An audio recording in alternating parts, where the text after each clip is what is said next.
Greetings, students. It is Saturday night as I record this.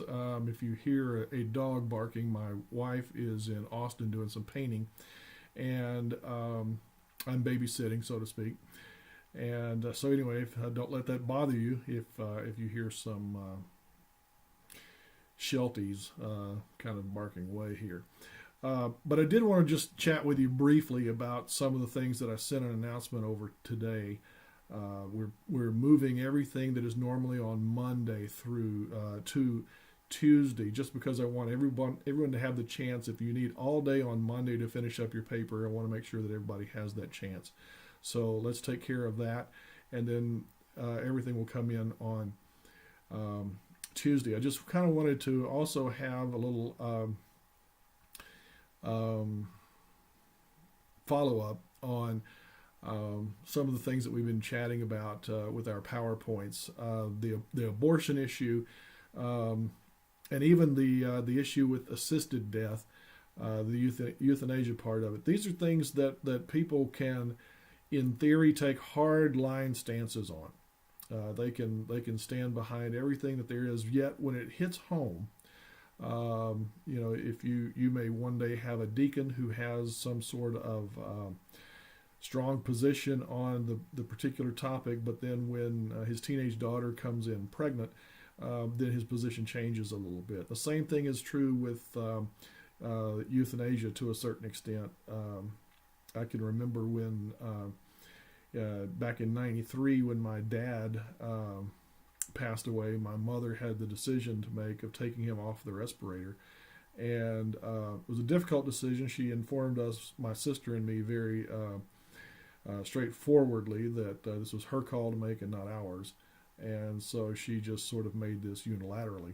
And that's her right. And it was just one of those things that I guess you're never prepared for. So it's an important thing for you as future pastors, ministers, missionaries, whatever it is you're going to do, that you be prepared to face these situations, because they'll hit in different angles at different times, and there's never any convenient time for any of it.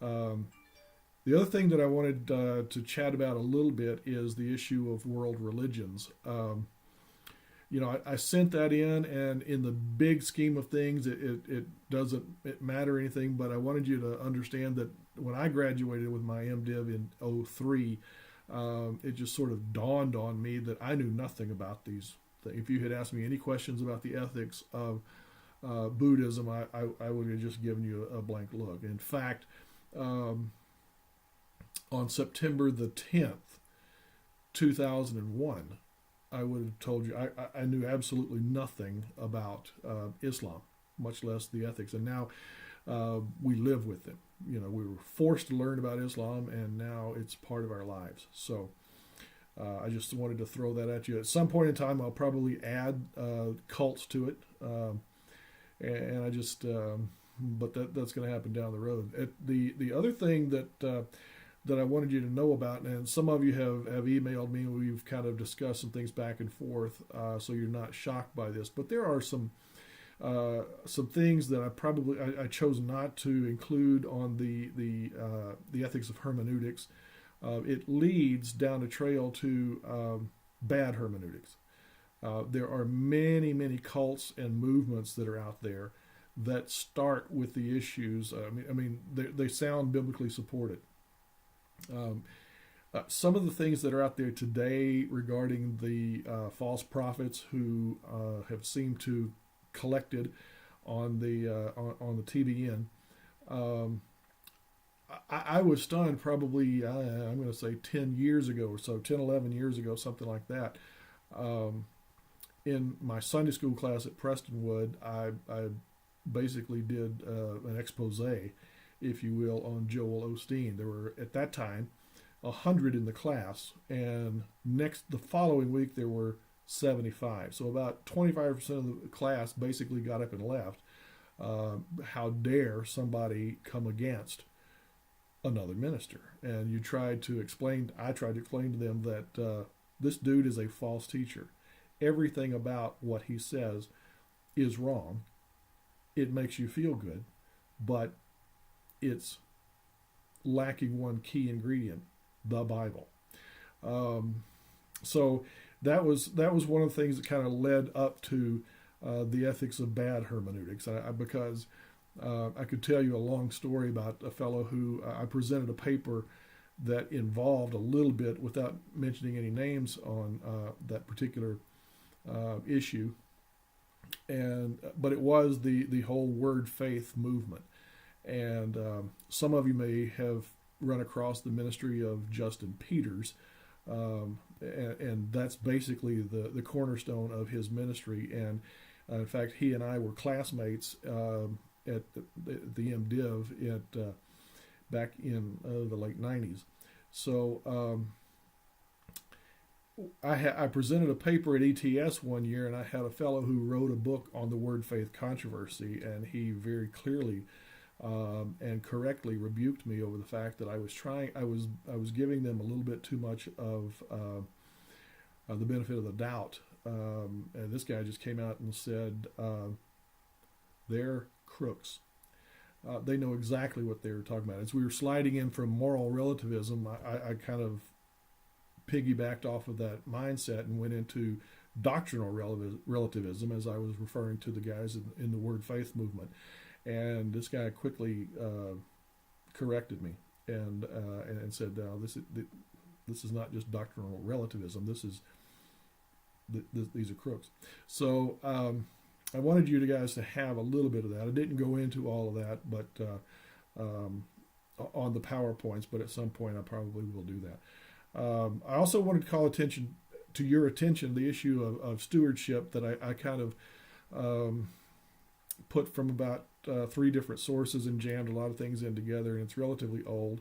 But I want you to know that I personally hate preaching stewardship, and I hate, well, not stewardship, I hate preaching about giving money. But I want you to be able to understand that if this becomes an issue for you, you might want to consider taking a class from Dr. Evan Leno here at Southwestern. But we have a completely separate stewardship division, and he teaches some classes there, and I'm sure you'll enjoy that. We're bad at this. As Southern Baptists, we're bad at this. We still have an amazing number of churches where the members, and it's probably almost universal, the members give virtually nothing. It's the old 80-20 rule at its finest. And so anyway, again, sign up for Dr. Leno's class if that's something that you're interested in. And then finally, I just want to let you know that I have just signed up on Twitter, and I'm trying to figure all that out. So if you want to follow me, look me up. And this way we can stay in touch. We're heading toward the end of the semester, and you and I don't really interface all that well, except for these sorts of things. So if you get a chance, just look me up and follow me, and that way I can find out where you are and what you're doing and how your ministry's going, and things like that. And so we can sort of hook up. It's just a completely different deal than if you have then you're in the classroom, and where you actually get to look and hear from students and things like that. So anyway, those of you who have signed up for Twitter, and if you're interested in it, just look me up and we'll do all this. I'm learning through all this process. I just started it just a few minutes ago. So anyway, those of you who are still working on the paper, I wish you all the best, and call me if you have any questions.